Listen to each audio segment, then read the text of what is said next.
আপনাদের সবার সাথে একটা মজার গল্প শেয়ার করতেছি। একদিন কোনো একটা গ্রামে বেড়াতে গেছিলাম। তো ওইখানে কোনো একটা দোকানের সামনে বসে আছি। ওখানে একটা মহিলা সাইডে কাজ করতেছিল। কোন একটা ছেলেকে ডাক দিয়ে বলতেছে, ও ইয়া গো বাড়িতে গিয়া ইয়ারে কবি অগো ইয়ার উপরে থেকে একটা ইয়া আছে ওইটা দিতে।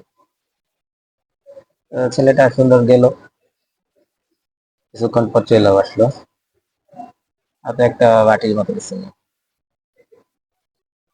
আমি ছেলেটা ডাক দিলাম, ডাক দিয়ে বললাম, তুমি বুঝলা কেমন উনি কি বলছে?